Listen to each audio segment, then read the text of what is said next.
الصلاة والسلام عليك يا رسول الله وعلى آلك وأصحابك يا حبيب الله. الصلاة والسلام عليك يا نبي الله وعلى آلك وأصحابك يا نور الله. اللہ کے بارے محبوب سلطان انبیاء صلی اللہ تعالیٰ علیہ وآلہ وسلم نے ارشاد فرمایا کہ جس نے اپنی زندگی میں اس پر کثرت سے درود پاک پڑھے کل روز قیامت وہ میرے سب سے زیادہ قریب ہوگا. صلو علی الحبیب صلی اللہ تعالیٰ علی محمد وعلی آلہ وصحبہ وسلم. صلاۃ والسلام علیک یا سیدی یا حبیبی یا رسول اللہ. صلاۃ والسلام علیک یا سیدی یا حبیب اللہ وعلی آلہ وصحبہ یا رسول اللہ. سارے بھائیوں، ماہ شوال المکرم کا آج پہلا جمعہ ہے.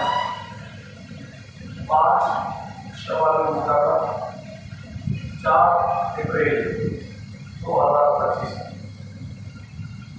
جامع مسجد دربار وسطیہ کرے چلتا. آج انشاءاللہ ہم سنیں گے سیرت سیدنا امام بخاری رحمۃ اللہ تعالیٰ علیہ، جنہوں نے بخاری شریف کو تصنیف کیا، لکھا. آپ کو احادیث مبارکہ آپ کو بتا دیا. یہ بیان کرنے کی وجہ یہ ہے کہ یکم شوال عید کا دن، پہلی شوال حضرت سیدنا امام بخاری رحمۃ اللہ علیہ کے روزے خوش ہوتا ہے.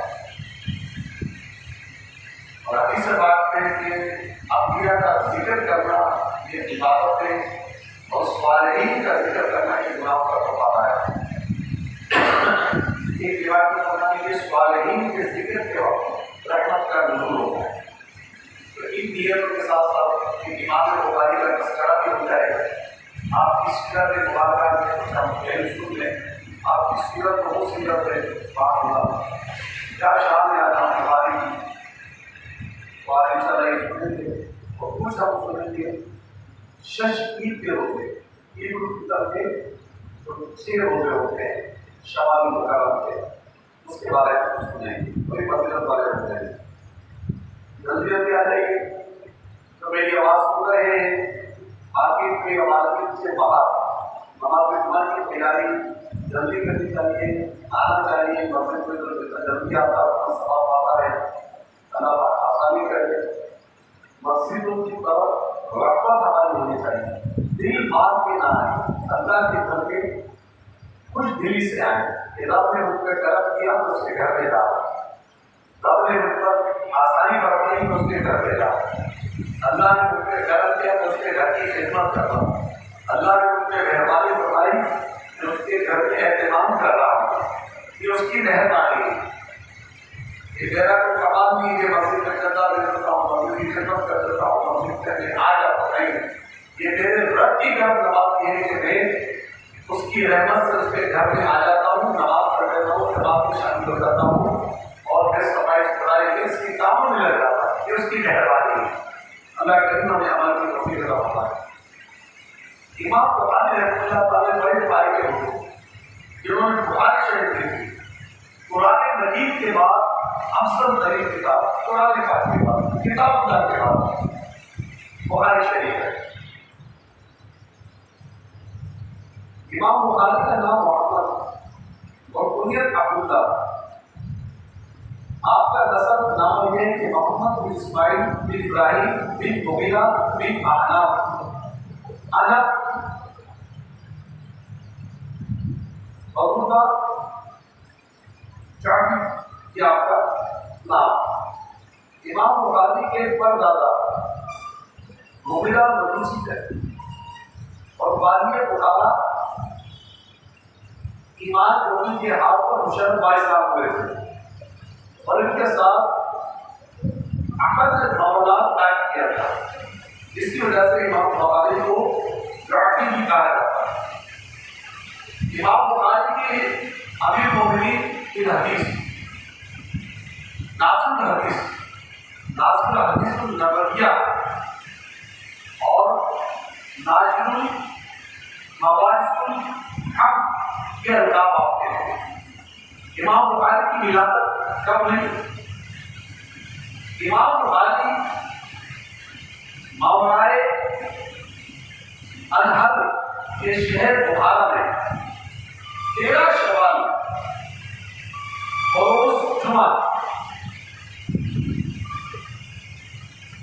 194 ہجری کو پیدا ہوا۔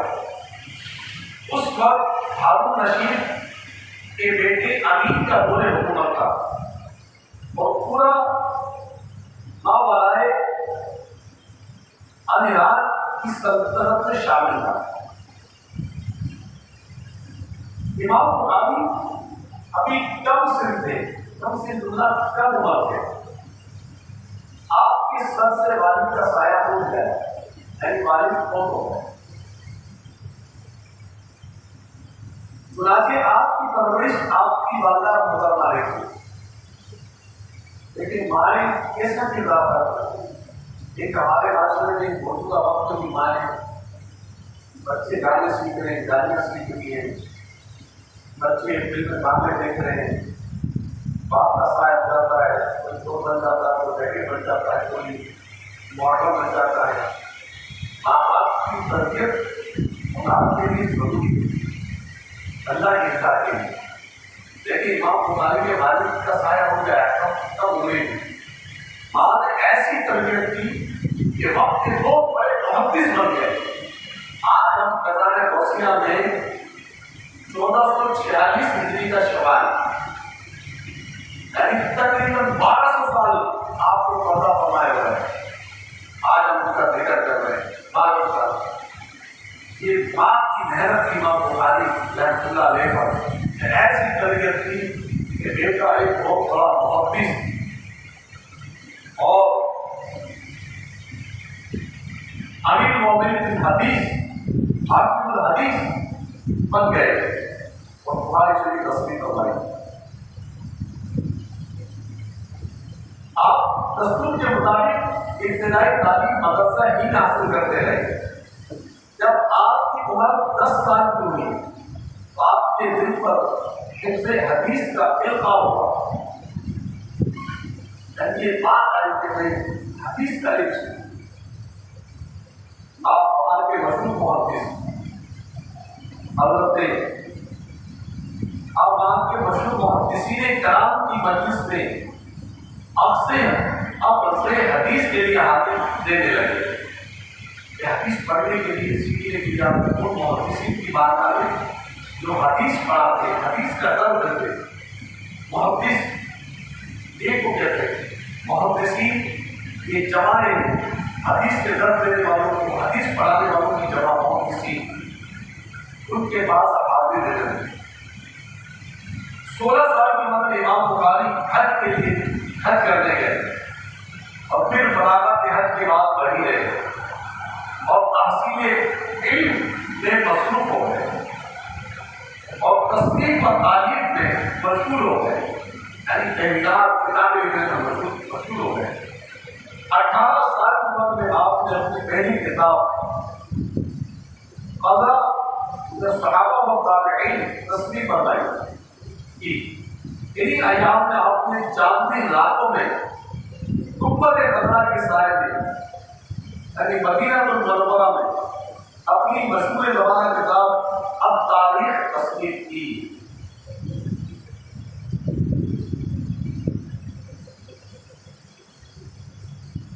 امام بخاری نے فرمایا کہ میرے علم حدیث کی طرف سے بہت سے سنے مانتے ہیں جو میری آواز سن رہے ہیں۔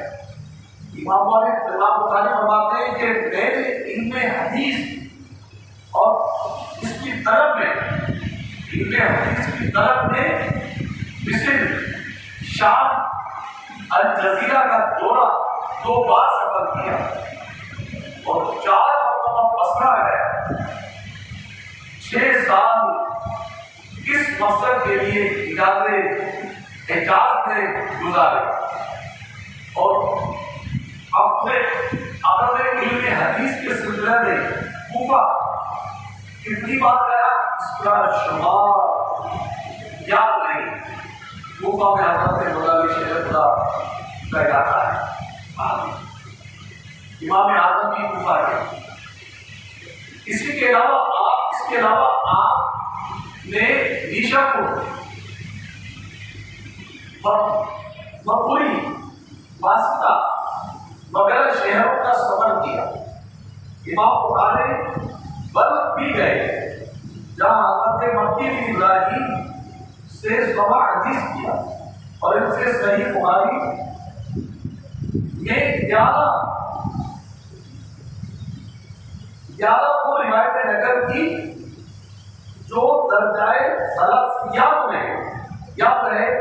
حضرت مکی بن ابراہیم حضرت امام اعظم کے شاگردوں میں سے ہیں. سبحان اللہ. جس نے امام بخاری نے جس سے علم حاصل کیا وہ ہستی امام اعظم کی شاگرد ہے. سبحان اللہ. امام بخاری کو اللہ پاک نے بے مثال قوت حافظہ عطا فرمائی. قوت یادداشت بے مثال عطا فرمائی. آپ کا حافظہ کا وہ عالم تھا کہ جو بات کی دفعہ سن لیتے یا پڑھ لیتے اسے کبھی نہ بھولتے. امام بخاری کی سیرت کا کردار آپ کے. امام بخاری بڑے باز انسان تھے. انتہائی سادہ زندگی گزاری. 40 سال تک سوکھی روٹی کھاتے رہے, یعنی لذیذ غذا سے رہتے رہے. یہ لذیذ غذائیں بندوں کو عبادت سے دور کرتی. آپ دیکھ لیں ان کے پیچھے کیا ہو. لوگوں نے روزے رکھے, تراویح پڑھی اور پھر جیسے شیطان آزاد ہوا اللہ پاک نے عید کا دن نصیب کیا. اور عید کا دن بڑی عبادت والا دن ہے, شکر گزاری والا دن ہے, اللہ کی بات کرنے دعائیں کرنے والا دن ہے. وہ دن کیا ہوا, ہماری مسجدیں خالی ہوں گی, نمازی گمشدہ ہو گئے, نمازی چلے گئے, ریسٹورینٹوں پر رش لگ گئے, برگر پوائنٹس دیگر کھانے پینے کے آئٹم فوڈ اسٹریٹ بالکل سج گئی. کیسے کیسے اب انواع اقسام کے کھانے بکنے لگے. اس نے کیسی غذائیں تو ہو سکتا ہے ایکسپائر بھی ہو چیزیں وہ بھی چلا دی گئی ہوں. کیسے گوشت ناکارہ گوشت چلا دی گئے ہوں. جو ہماری قوم کو پرکھنے کا طریقہ نہیں ہے, پتہ نہیں ہے کرنا کیا ہے, کھانا کیا ہے. تو جو ہے وہ ہم لگ گئے لذیذ غذاؤں میں, نمازیں قضا ہو گئی اور تلاوتوں سے دور ہو گئے, ذکر و دھوپ ہمارے چھوٹ گئے. وہ جو رمضان میں سجدے ریز ہوتے تھے, تہجدیں پڑھتے تھے, یہ اکثر اس سے غافل ہو گئے. اور عید کی خوشیوں میں ایسے لگے کہ ہماری روز کی نمازیں جو ہم پر فرض تھی, مرد حضرات کو جو جماعتیں واجب تھی, وہ ساری کی ساری ہماری ہم نے غفلت میں پڑ گئے. تو لذیذ غذائیں یہ انسان کو غفلت میں ڈال دیتی ہے, غافل کر دیتی ہے, بے رحمتی کی طرف کر دیتی ہے. تو امام بخاری رحمۃ اللہ تعالیٰ نے لذیذ غذاؤں سے بیٹھے, سوکھی روٹی کھاتے ہیں. 40 سال امام بخاری 40 سال آپ نے سوکھی روٹی کھائی. آپ کے پاس کھانے کھانے کو تھا, لیکن جو خواہش ہے, جو نفس چاہتا ہے, خواہشات چاہتی ہیں, آپ نے اس کا جواب دیا کہ نفس کی بات مانی تو اللہ اس کے رسول کے احکامات سے دور ہو جاؤں گا. دیکھیں نا, عید والے دن 4 رات سے لوگ نفس کے چکروں میں شیطان کی باتوں میں آ گئے اور بالکل بازاروں کی رونق بن گئے. اللہ والے ایسا نہیں کرتے. ان کے لیے ہر دن شب قدر کی رات, 1000 شب قدر ہوتی ہے, ہر دن ان کے لیے عبادت کرنے ہوتا ہے. تو امام بخاری 40 سال تک سوکھی روٹی کھائی, دن رات میں 2-3 باداموں پر گزر بسر کرتے تھے. آپ کے حاسدین بھی بڑے تھے, لیکن کبھی اپنی ذات کے لیے کبھی کسی سے انتقام نہ لیا. آپ کی ذات میں جس نے جو اعتراضات کیے, امام بخاری نے کبھی بدلہ نہیں لیا, کبھی ان کو جواب نہیں دیا. دین کو کوئی بات بتاتا, عظمت صحابہ کا بتاتا, عظمت اولیاء پہ بات کرتا, تو امام بخاری نے حدیثوں کے جانے سے آپ اپنے شان میں، فضائل میں، کرامات میں اپنے بہت کو دیکھا، لیکن اپنی ذات کے امتحان کے لیے کبھی آپ نے نہ لیا۔ آپ کی شیوخ میں محمد بن یحییٰ ذہنی بھی تھے، انہی کی وجہ سے آپ نیشا پور سے ضلع وطن ہونا پڑا، لیکن باوجود اس کے کہ آپ نے اتنی روایات کا تحادیث کو بھی اپنی صحیح میں نقل کیا، صحیح بخاری میں نقل کیا۔ امام بخاری فرماتے ہیں میں نے کبھی کسی کی غیبت نہیں کی۔ غور کریں، ایسی تربیت امام بخاری کی۔ امام بخاری فرماتے ہیں میں نے کبھی کسی کی غیبت نہیں کی، اور رب ذوالجلال کی بارگاہ سے امید ہے کہ غیبت پر مجھ سے مولا ادا نہیں فرمائے گا۔ ارے میں نے غیبت کی تو مجھ سے پوچھا نہیں جائے۔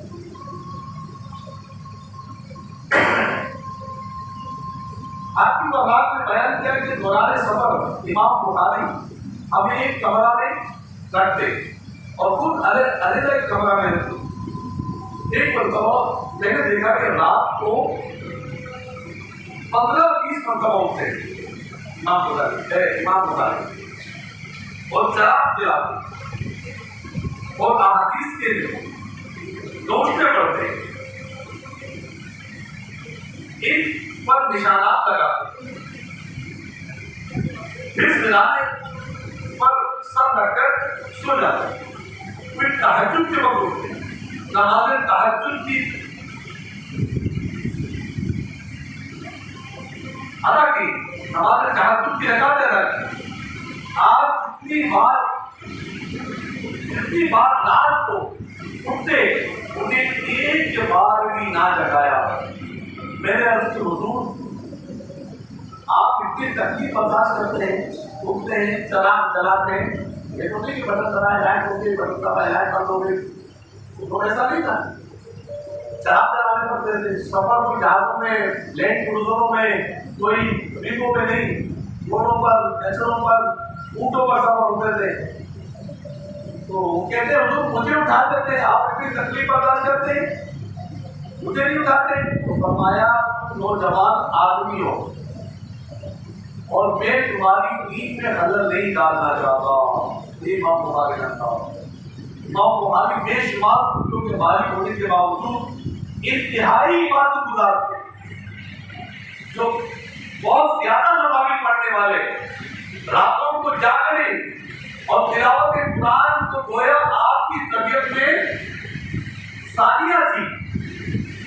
ماہ رمضان میں آپ کی تلاوت قرآن مجید میں بہت زیادہ تیزی آ جاتی، نماز تراویح میں پورا قرآن مجید ختم کرتے، ہمارا تراویح نہیں پڑھتے ہو، کیا مصروفیت ہے آپ، ٹائم نہیں ہے، کام بہت ہے آپ، اللہ معاف کرنے والا ہے۔ اولاد بھی بھول جائے گی، بیوی بھول جائے گی، کوئی نہیں یاد کرے گا، دفنانے آ جائیں گے، کوئی پیچھے دعا کرنے والا نہیں ہوگا۔ یاد رکھیے اللہ کی عبادت میں لگے رہیں گے، لوگوں کو نیکی کی دعوت دیتے رہیں گے، اس میں اخلاص سے پیش آتے رہیں گے، نمازیں باجماعت پڑھتے رہیں گے، تہجد ادا کرتے رہیں گے، تلاوت قرآن کرتے رہیں گے، یہ نیک اعمال میں لگے رہیں گے، صدقات دیتے رہیں گے، یہی ہمارے لیے قبر میں نور کا ذریعہ بنیں گے، قیامت میں نور کا ذریعہ بنیں گے۔ یاد رکھیے نماز تراویح میں امام بخاری پورا قرآن ختم کرتے، پھر سحری تک 10 پاروں کی تلاوت کرتے اور ایک قرآن دن کو ختم کرتے، اور یہ سلسلہ آخر رمضان مبارک تک جاری رکھتے۔ دیکھا آپ نے امام بخاری کس قدر عبادتیں کرتے تھے۔ جب رمضان ہمارے سے رخصت ہو گیا، اب 11 مہینے کے بعد دوبارہ اس کی آمد ہوئی، میں آپ کا کیا بتاؤں، شام ڈھلنے کو دنیا سے لوگ زیادہ تر جا رہے ہیں، اللہ میں بار بار رمضان نصیب کرے، عافیت سے نصیب کرے، لیکن رمضان ہماری غفلت ضرور نہیں ہوتی، ہم غفلتوں میں پڑے ہوئے۔ امام بخاری رحمۃ اللہ تعالی بڑے عبادت گزار ابھی آپ کو سنا کہ تلاوت قرآن کرتے، رات کو روزانہ تہجد پڑھتے، نوافل پڑھتے اور اتنی مصروف ترین میٹھے اسلام بھائیوں، امام بخاری کی کیا ہے، آپ نے جو بخاری شریف پڑھا، بخاری شریف یہ حدیثوں کی مستند کتاب ہے، سیاہ ستہ 6